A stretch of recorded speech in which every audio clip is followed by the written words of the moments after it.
우리 옆에 사람들과 이렇게 인사할까요? 참 잘 오셨습니다.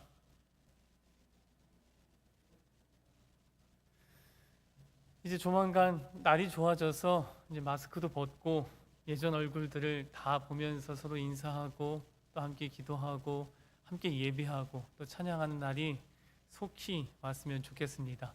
이제 서서히 우리의 예배와 또 우리의 기도회와 또 우리의 모든 모임들이 정상화되고 있습니다. 우리의 마음도 우리의 신앙도 정상화되어서 이 자리 빈자리가 없이 예배 시간에나 기도회 시간에나 우리 모든 교우들이 모여서 함께 은혜 받는 귀한 공동체가 되었으면 좋겠습니다. 제가 요새 읽고 있는 책이 있습니다. 요새 기독교 아니면 교회가 지역사회에 어떤 역할을 감당할 수 있을까라는 것을 고민하면서 여러 책들을 읽고 있어요. 그 책 중에 하나가 제목이 희망의 이웃입니다. 이 책의 표지에 보면 이런 말이 있어요. 그리스도인은 우리 동네와 이웃을 어떻게 섬길 수 있을까? 그러니까 지역에 속한 교회가 그 지역의 그 어떤 사명, 그 교회의 사명이겠죠. 지역에서 담당해야 되는 일들이 무엇일까 고심하고 또 그 일들을 행하는 실제적인 사례들이 담겨져 있는 책입니다.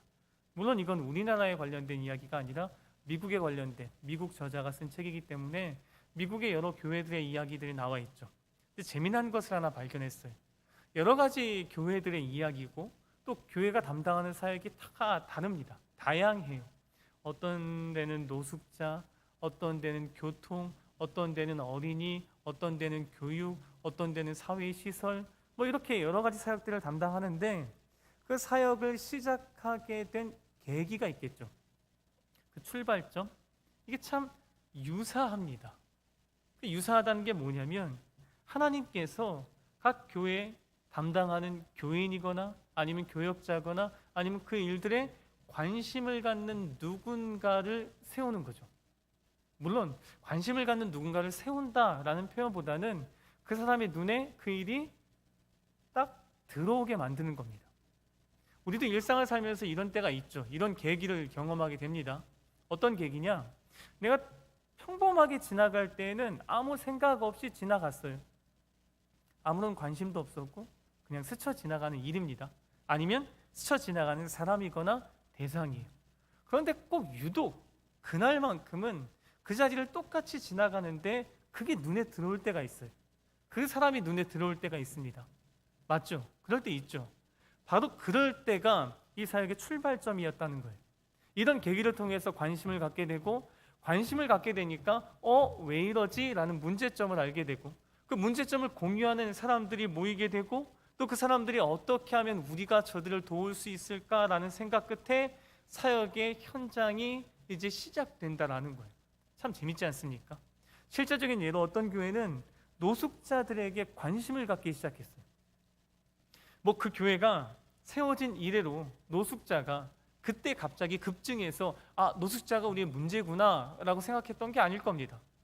교회가 생겨난 이후로 계속해서 아니면 똑같이 노숙자는 그대로 지내왔을 텐데 어떤 교인에게 그 노숙자들이 눈에 들어온 거죠. 그리고 나서 그 교인뿐만 아니라 여러 교인들이 그 노숙자들에게 관심을 갖게 되고 그럼 노숙자들을 우리가 어떻게 도울 수 있을까라고 교회적으로 고민하고 노숙자들과 대화를 하자 노숙자들이 요구하는 것이 있었어요. 그게 뭐냐면 내가 좀 더럽게 옷을 입고 다니는데 이 더러운 옷을 누군가 세탁해 줄 수만 있다면 나도 좀 더 깨끗한 옷을 입고 좀 평범하게 살아갈 수 있지 않을까라는 이야기를 듣게 된 거예요. 그 이야기에 착안해서 시작된 단체 이름이 사랑의 세탁입니다. 일주일에 한 번씩 노숙자들을 만나서 노숙자들의 옷을 수거하고 그 옷을 세탁해 주는 일들을 하는 거죠. 교회가 이런 사회적 역할들을 감당하는 겁니다. 이 계기, 어떤 일에 대해서 특별하게 관심이 주어지는 시기, 어떤 일이 정말 내게는 아무런 의미가 없었는데 어떤 의미가 주어지는 시기, 이걸 계기라고 하죠. 그런데 이 계기를요, 우리 기독교적인 언어로 좀 바꿔보자면 되게 놀라운 단어입니다. 이게 뭐죠? 계시입니다. 계시가 뭡니까? 하나님께서 보여주시는 겁니다. 하나님께서 말씀하시는 거죠. 하나님께서 인도하시는 겁니다. 그 모든 사역들을 감당하는 교회, 교인들, 교역자들은 하나님께서 보여주시는 것에 관심을 기울이고 그 계시를 통해서 하나님께서 맡겨주신 사명들을 감당했다라는 거죠. 이걸 우리의 기독교적인 언어로 표현하자면 계시라는 겁니다. 아무렇지도 않은 일이었는데 갑자기 눈에 훅 들어오는, 그냥 대수롭지 않게 생각했던 일이나 사람인데 어느 날 갑자기 그 사람이 아른거리거나 아니면 그 일들이 아니면 그 장소가 눈앞에 아른거리기 시작합니다. 이걸 일상적인 세상 사람들은 그냥 우연 아니면 생각, 계기라고 표현할지 모르겠지만 교회를 다니는, 기독교를 믿는, 하나님을 믿는 우리에겐 이건 하나님께서 주시는 계시인 거죠. 하나님께서 우리에게 어떤 사명을 감당하시기 위해서, 맡기시기 위해서 우리에게 특별하게 보여주시는 것, 계시라는 겁니다. 이 계시가 우리에게만 주어지는 것이 아니라 그 옛날 에스라, 오늘 본문에 나와 있는 에스라에게도 계시가 주어집니다. 오늘 본문 1절과 2절 말씀을 볼까요? 이후에 방백들이 내게 나와 이르되, 이 방백들이라는 건 지도자들이겠죠. 군수 지도자들이 에스라에게 나와서 이야기를 하는 겁니다. 사람이 이야기하는 거죠.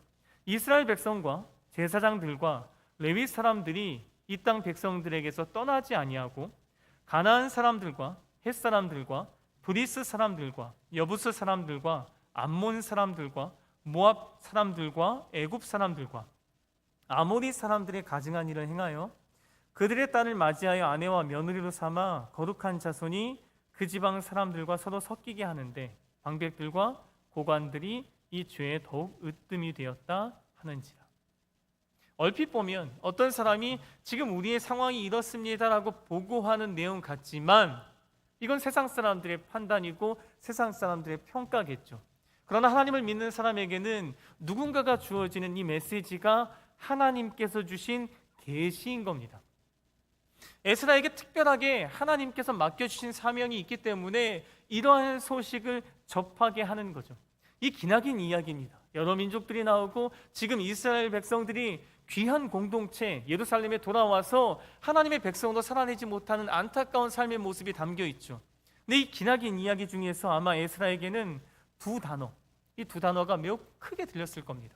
그건 첫 번째 단어가 1절에 나와 있는 떠나지 아니하고 라는 단어입니다. 이게 바달이라는 단어인데요. 그리고 2절에 섞이게 하는데 라는 아라브입니다. 이 바달과 아라브는 서로 대립관계에 있는 반대말입니다. 이 바달이라는 것은 사실 어떻게 떠나지 아니하고 라고 번역되어 있지만 원래 의미는, 그러니까 원래적인 의미는 구별하다, 따로 떼어놓다라는 의미가 있습니다. 에스라 6장 21절에 보면 이 단어가 쓰였는데요. 한번 볼까요? 사로잡혔다가 돌아온 이스라엘 자손과 자기 땅에 사는 이방 사람의 더러운 것으로부터 스스로를 구별한 모든 이스라엘 사람들에게 속하여 이스라엘 하나님 여호와를 찾는 자들이 다 먹고, 이 수식 문구가 많아서 되게 어려운데 여기에 스스로를 구별한 모든 이스라엘 사람들이라고 나와 있죠. 이 스스로를 구별했다라는 단어가 바로 바달입니다. 그러니까 떠나지 않았다는 것은 이방 민족들로부터 지금 스스로 구별하지 않았다라는 거죠. 이 바달이라는 것은 특별한 목적이 있습니다. 이 목적이 6장 21절에는 무엇으로부터 나타나느냐? 지금 하나님의 절기인 유월절을 섬깁니다. 유월절을 섬길 수 있는 사람들이 누구냐라고 했을 때 스스로를 구별한 사람들, 세상 사람들과 구별된 사람들, 세상 사람들과 다른 가치관을 갖고 살아가는 사람들, 그 사람들이 하나님의 절기인 유월절에 참여할 수 있다는 거죠. 그러니까 구별하다, 떼어놓다라는 것은 그 앞에 무엇을 위해라는 목적어가 있습니다. 그 목적어가 뭐죠? 구약 안에서는 하나님을 위해서 구별한 겁니다. 하나님을 위해서 따로 떼어놓는 거죠. 스스로를 구별한다라는 것은 하나님을 위해서 하나님의 목적으로 하나님의 백성으로서 나를 구별시켜야 한다는 겁니다. 분리시켜야 한다는 거예요. 세상 사람들과 달라져야 한다는 거죠. 그런데 지금 에스라에게 보고된 것은 그 세상 사람들과 자기를 구별시키지 않는다라는 게 첫 번째 문제점입니다. 그 두 번째 문제점은 뭐죠? 이 두 번째 문제점은 거기에 대척점에 있는 아라브, 섞이게 됐다라는 거예요. 스스로 구별해야 되는 사람들, 하나님의 백성으로서 세상 사람들과 구별되어야 하는 사람들이 이제는 그 세상 사람들과 섞여 살고 있다는 겁니다. 동일한 가치관을 갖고 동일한 목적을 갖고 살아가고 있다는 거죠. 그게 문제점인 겁니다. 근데 여기서 이 동사는 사실 재귀형으로 쓰였어요. 어려운 말이죠. 이 재귀형이라는 건 뭐냐면요, 스스로를 그렇게 만들다라는 겁니다. 그러니까 지금 여기 있는 건 섞이게 하는데 라는 말은 자기 자신을 스스로 섞이게 만든다는 겁니다. 누가 시켜서 하는 게 아니고요, 누가 너 이렇게 해, 이거 아니면 안 돼 라고 해서 그렇게 만드는 게 아닙니다. 사회의 풍토가 그렇게 만들어 가고 있는 게 아니에요. 지금 이스라엘 백성, 스스로를 구별해야 하는 사람들이 오히려 스스로를 세상 사람들과 동일하게 섞이고 있다는 겁니다. 이게 지금 문제점인 거죠. 이 문제점이 에스라에게 하나님의 계시로 지금 보여지고 들려진 겁니다. 그런데 문제점이 발견됐으니까 이게 왜 문제인지에 대해서도 우리가 생각해 봐야겠죠. 왜 이스라엘 백성들은 지금 세상 사람들과 구별되지 못하는 삶을 살고 있을까요? 이건 단순히 이방 여인과 결혼했다라는 이 표면적인 문제, 이 문제를 거론하는 게 아닙니다. 이방 여인과 결혼하는 것을 포함해서 그 근간에는 세상 사람들과 구별되지 못하고 섞여서 똑같은 가치관과 목적을 향해 살아가는 사람들, 그 사람들의 문제점을 지금 이야기하고 있는 거죠. 그렇다면 왜 귀한 공동체가 굳이 페르시아에서 그 머나먼 길을 걸어서 예루살렘에 돌아왔습니다. 무엇을 위해 왔죠? 신앙의 자유를 찾아왔습니다. 하나님을 찾아왔습니다. 하나님의 성전과 하나님의 은혜와 하나님의 말씀에 깊이 들어가고자 그 머나먼 길을 왔어요. 근데 그 사람들이 왜 지금은 하나님이 아닌 세상 사람들과 구별되지 않고 섞이고 있느냐라는 겁니다. 지금 에스라가 이 소식을 들은 시기가 어떤 시기냐? 페르시아에서 귀한 공동체가 예루살렘으로 첫 번째 도착했습니다. 그때부터 시작해서 무려 100년의 시간이 흘렀어요. 100년의 시간이 흐르면 산천도 바뀌지만 사람의 마음도 쉽사리 바뀌게 되죠. 사람의 마음이 어떻게 쉽사리 바뀌게 됩니까?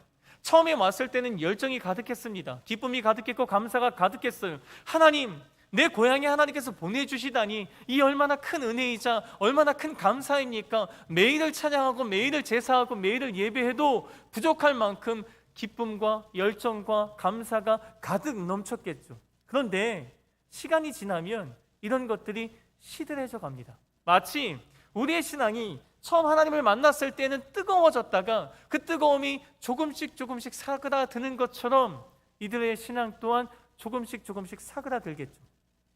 근데 문제는 이 열정을 식히는데 가속도를 붙이는 게 있습니다. 그게 뭐죠? 살아가는 삶의 형편입니다. 하나님 찾아왔습니다. 하나님 믿고 왔어요. 그런데 그 땅이 어떤 땅이죠? 황폐한 땅입니다. 하나님의 성전이라고 지었는데 예전의 성전보다는 보잘것없는 성전입니다.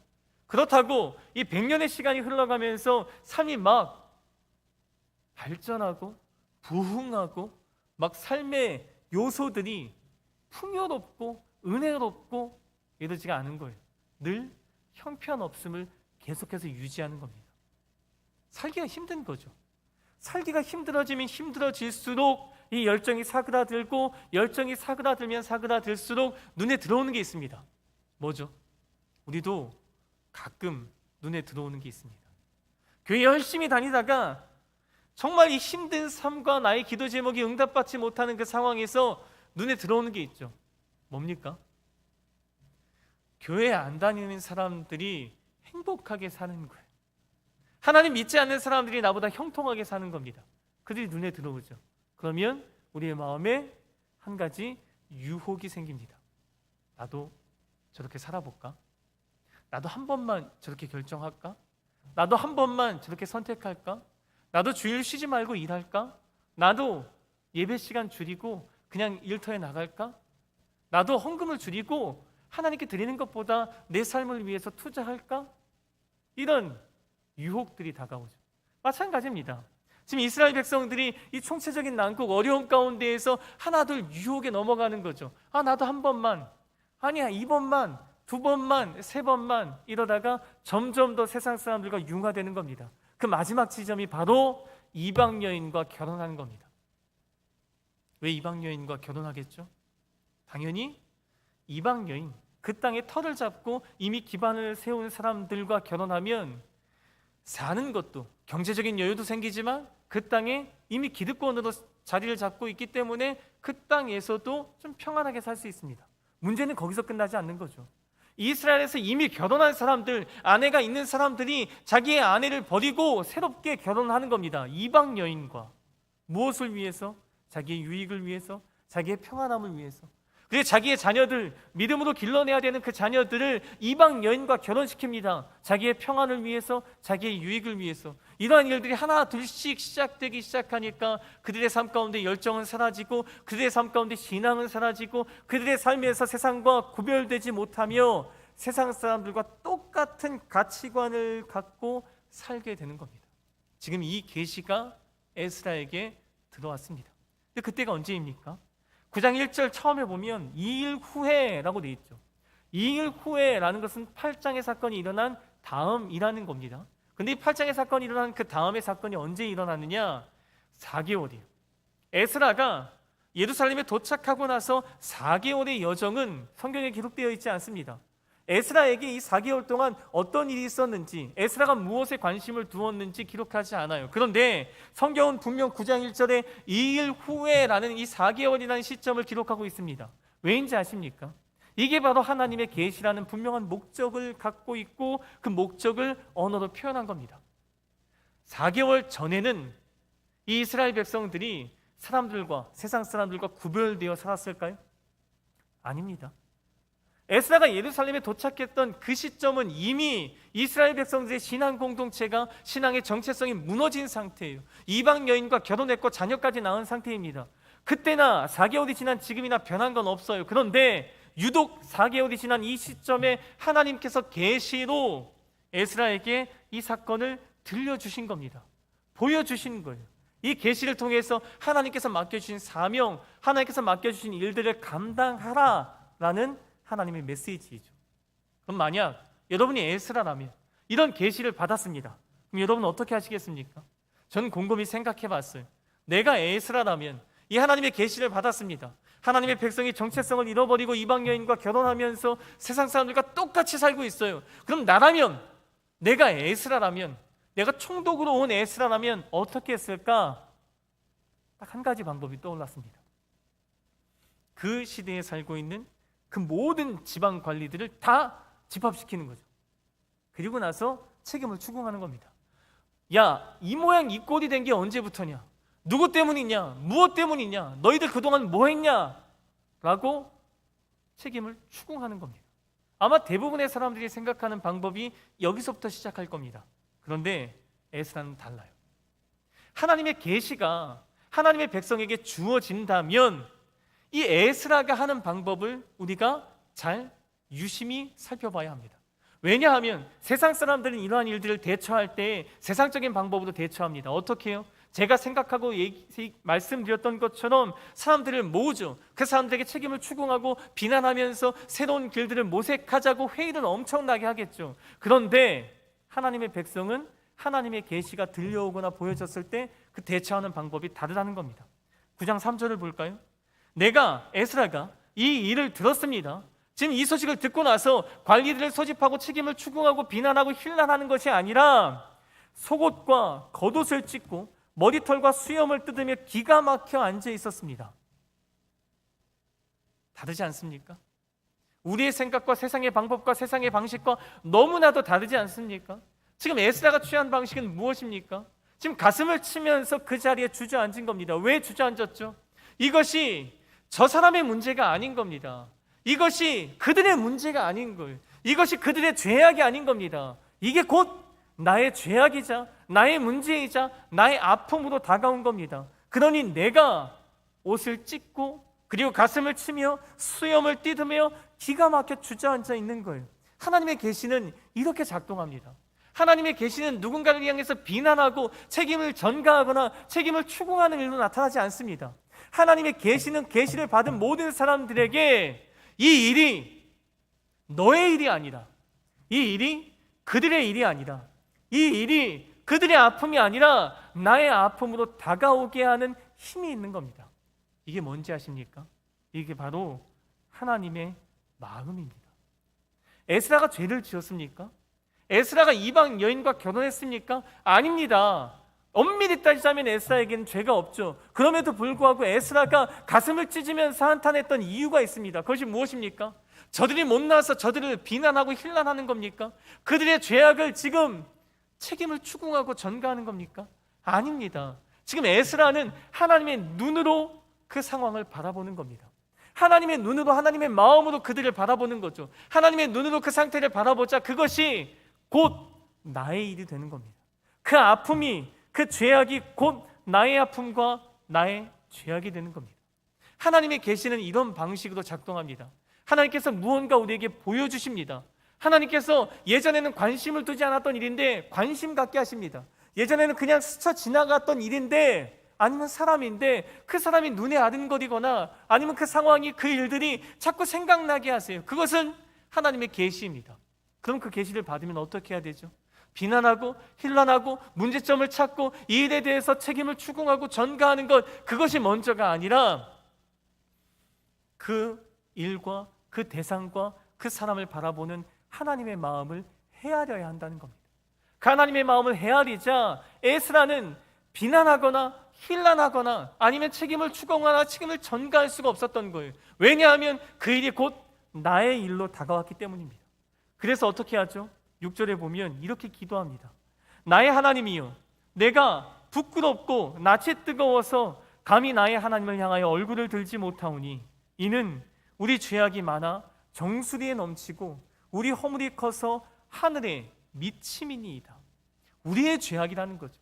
나의 죄악이라는 겁니다. 나의 허물이라는 겁니다. 나의 아픔이라는 겁니다. 하나님께서 계시를 주시자 그 계시를 통해서 하나님의 마음을 깨닫게 되고, 그 마음을 깨닫게 되자 하나님을 향해서 간절히 부르짖습니다. 하나님, 저들이 죄 지었어요. 하나님, 저렇게 나쁜 놈들을 어떻게 해요? 이렇게 기도한 게 아닙니다. 하나님, 이게 우리의 죄악입니다. 하나님, 이게 우리의 상태입니다. 하나님, 이게 우리의 본 모습입니다. 하나님, 우리를 불쌍히 여겨 주십시오라고 기도하는 겁니다. 그의 기도가 이어서 길게 나와 있죠. 그의 기도를 한번 간추려 살펴볼까요? 8절에 보면 하나님께서 우리를 흩으셨으나 남겨주신 은혜를 그리고 고백하고 기도합니다. 8절입니다.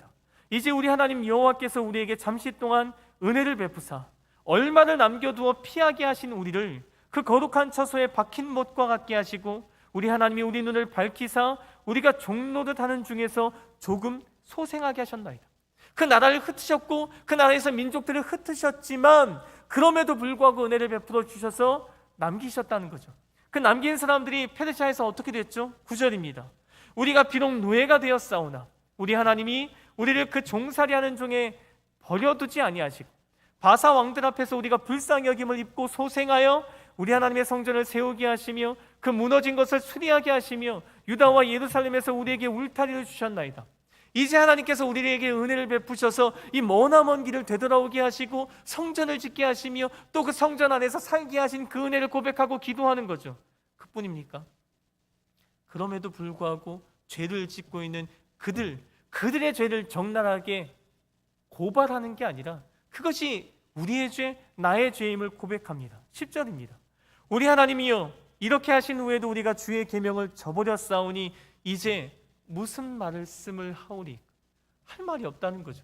입이 10개라도 할 말이 없다는 겁니다. 우리가 주의 진노를 받고 주의 벌을 마땅히 받을 수밖에 없는 존재라는 고백입니다. 이것은 저들에게 하나님 벌을 내려주십시오라는 고발과 경고의 메시지가 아니라 이 모든 죄악이 나의 죄악이자 나의 아픔인 것을 고백하고 내가 그런 상태임을 하나님 앞에 아뢰는 겁니다. 그런데 이제 마지막 부분의 15절에 가보면 이 뉘앙스가 조금 바뀝니다. 이스라엘 하나님 여호와여, 주는 의로우신, 우리가 남아 피한 것이 오늘날과 같사옵거늘 도리어 주께 범죄하였사오니 이로 말미암아 주 앞에 한 사람도 감히 서지 못하겠나이다 하니라. 사실 우리 개역개정파는 이 하나님의 말씀의 뉘앙스를 살리기에는 좀 부족한 것 같습니다. 그래서 공동번역을 제가 갖고 왔어요. 공동번역을 한번 띄워주시겠어요? 공동번역은 이 구절 이렇게 번역했습니다.